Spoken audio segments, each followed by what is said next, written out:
1945 exposition in France that we'll learn about in a few more lectures. So this was very squared off modern, and the use of the mirrored screen in back was very new, and the geometric carpet.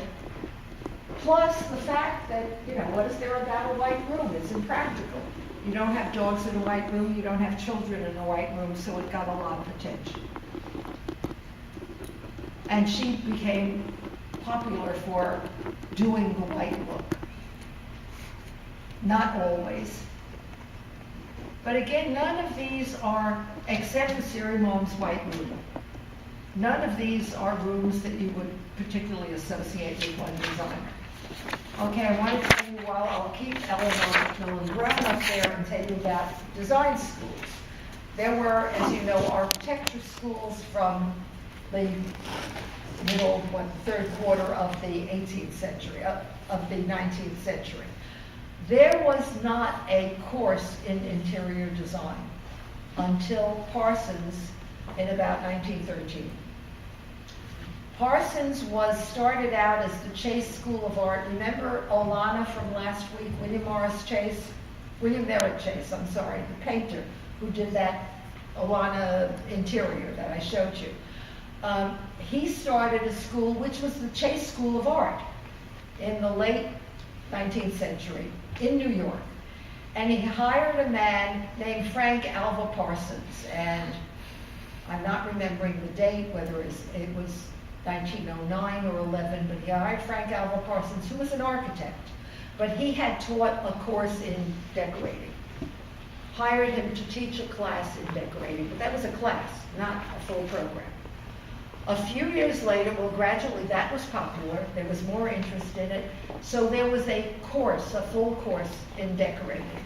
And when Chase gave over the school, Chase died, Parsons took it over in 1928. There was a program in studying interior design. A couple of years later, he opened a branch in Paris. A man named William Odom went over. You could take the course and spend a year in Paris or 6 months in Paris. And people, some of the older designers now, I think Tom Britt told me he went to Paris there. A couple of designers I have interviewed said they went after World War II. Have any of you heard of the GI Bill of Rights? World War II, if you went to war, you could come back and go to college paid for by the government.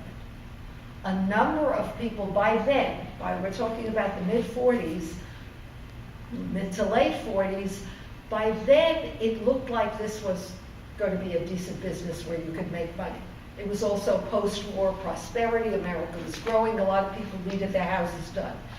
So men began to go to design school.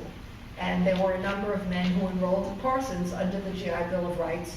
And at least one of them, I remember, told me that he went to Parsons because he saw a whole lot of brochures, and Parsons, you could spend a year in Europe. And why not spend a year living in Paris and traveling around Europe? That's how he got into the business and became a very successful decorator. He died last year, but name was of a firm named Zajac and Callahan, which you wouldn't have heard of. They were big in the 80s, and they both retired, and he died, must have been in his 90s later. Anyway, so Parsons is set up, teaching decorating. This school, does anybody know when it was founded? See, nobody did the afternoon. It's on the plaque. 1906. Do you know nobody this afternoon? Maybe I was standing in front of them. Okay, we're about to have a centennial. This was founded as a correspondence school. A man named Sherrill Whiten, who was an architect, decided that there should be classes in decorating. At the time, a correspondence school wasn't far-fetched. There used to be art schools. Even when I was a kid, I remember ads. I don't remember when they stopped, but I remember there were ads, and there were ads on television. So, this had to be, more recent than, okay, it doesn't matter when. There were ads, learn to draw. So you could take a correspondence course in art. And they were apparently very popular for women, you know, were home and wanted a hobby. So he thought decorating would be an appropriate thing for women to sign up for. And what happened a year or two later, nobody is sure exactly when, people came in and said, where's the school? Because it was New York School of Decorating. They wanted a real school, so he took some space in an office building and opened a school. One thing led to another. I think we've been in 3 locations. I know I was told in the 50s that we were somewhere in a townhouse on 50th Street, and we moved here, I think in the 70s. And then first in the 69th Street building, and then, no, earlier than, because this building was in the early 80s. And they joined the buildings. That's why it's sort of strangely put together. I mean, that one had existed first, and then this one. But, so the school's going to celebrate a centennial. And the people, you know, it gradually grew. There are photographs around. At one point, they had some of them posted in the hallway of the earliest graduating classes. Everybody wore hats. All the ladies wore hats and gloves. All the men were very formally dressed. It was overwhelmingly women, partly because that was how the profession started. Why? Since I'm talking about it, this is something I feel I should say. Decorating still, even called interior design, even licensed, which it needs to be, still was always considered a woman's profession. Why? Well, first of all, it's associated with the home. Women were always more associated with the home than men. It was also considered acceptable. It was an acceptable career for a woman to go into. You're not married, you're single, and you're upper class. So you don't want to go to work, you're not going to go to work in a store. You're not going to go to work in a factory. You're not going to clean houses. You're not going to, you're not going to be, maybe you're not going to be a nurse either. Maybe you want something, let's say very upper class, because these were the people who went into it. You want something that's socially acceptable. The other thing about decorating still is you could go in and out of it. You can be older and start it. You can have children and come back. Now, maybe this isn't it if you're working for Skidmore, but it offers flexibility.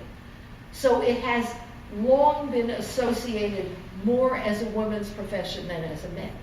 However, once men came into it, I noticed in going through researching it year by year, all the really famous people, except for Dorothy Draper, almost all been men. And it's really interesting. And then that's a whole other conversation. You know why? Because men are more aggressive. It's not because men do it better. They're more aggressive. Society accepts men more. Clients trust men's word rather than women. One thing that is interesting that the former editor of Architectural Digest said to me was something that I never thought of, and I thought it's probably true. If I hire you, if you're my decorator, my husband doesn't want to go to this cocktail party, you can be my guest. You can be my companion at the opera, you can be my dinner guest. It's not as, well, now it's fine. I can say, you come with me. I can go out with another lady. But you can be my date. And what she said was that's one of the things that make a lot of people happier hiring a man to be their designer than a woman, because he can serve another need. He can also be not meaning anything illicit. If we're talking you're a society woman, your husband doesn't like all these parties. Tom doesn't like the parties either, but he's working for me. I say, I have to go to this fancy dress ball, come with me to the opera. He's not going to say no. My husband can say no. Or my husband can have a business meeting. So anyway, that's a whole other aspect of it, and I bet it's still true. So